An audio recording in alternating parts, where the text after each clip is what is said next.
Romans 13:7 says, "Render therefore to all their dues, tribute to whom tribute is due, custom to whom custom, fear to whom fear, honor to whom honor."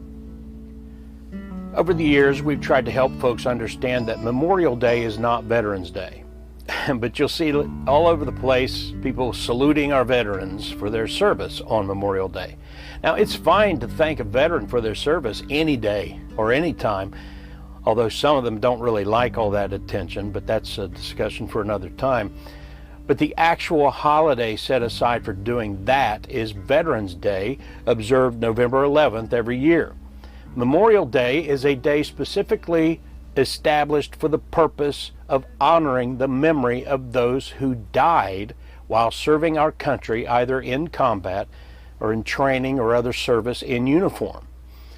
We won't rehash our explanations from past Memorial Day devotions, but you can find those by searching our sermon audio page. But we've actually been asked by several people over the years some other questions about Memorial Day, and I'd like to provide food for thought on one such matter. One man in particular criticized us for taking part in Memorial Day as a church.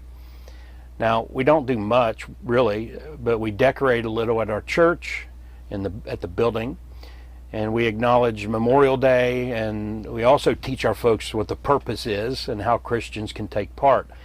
But this man said that the church is only about Jesus, and actually accused us of being idolatrous by, in his words, honoring dead people. Now, of course, we condemn any attempt at worshiping the dead or using psychic mediums to contact the dead. That's called necromancy, and the Bible refers to those as having a familiar spirit, and it's condemned in Scripture. But it's a completely false accusation to accuse us of worshiping the dead or being idolatrous when we're just honoring the dead, those who died. We're honoring their memory in obedience to such biblical admonitions as that found in our text, Romans 13:7. "Render therefore to all their dues, tribute to whom tribute is due, custom to whom custom, fear to whom fear, honor to whom honor." And what is a bit ironic is that this man was using the Bible, out of context albeit, to rebuke our involvement in honoring the dead, and yet the Bible is a book honoring the dead. Other than Jesus, there are only two other exceptions, Enoch and Elijah. Everyone else in the Bible is dead, including all those who are honored. Hebrews chapter 11 is often referred to as the Hall of Faith. It's a play on words from Hall of Fame.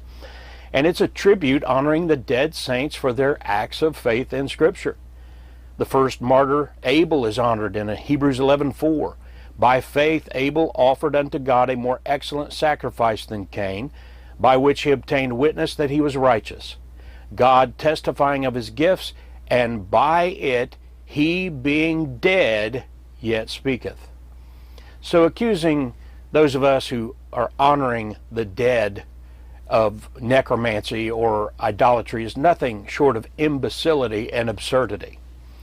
We do not pray to the dead, and I'll agree that going to a grave site and talking to the dead person as though they're laying there hearing you is not a healthy biblical thing to do, no matter how many Hollywood movies or even family-friendly movies and TV shows try to make it look normal. But no, we're not talking to the dead. We're not worshiping the dead. But we do honor the memory of the dead. Hence, Memorial Day. See the word memory right there in memorial? Memorial Day is a day to bring to memory those who died as ministers of God. Yes, you heard that right.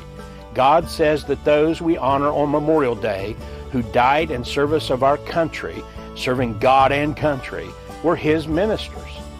And I quote, Romans 13:4, "For he is the minister of God to thee for good. But if thou do that which is evil, be afraid, for he beareth not the sword in vain, for he is the minister of God, a revenger to execute wrath upon him that doeth evil." So join us at Bible Believers Fellowship as we take part in Memorial Day and honor God's ministers who paid the ultimate price.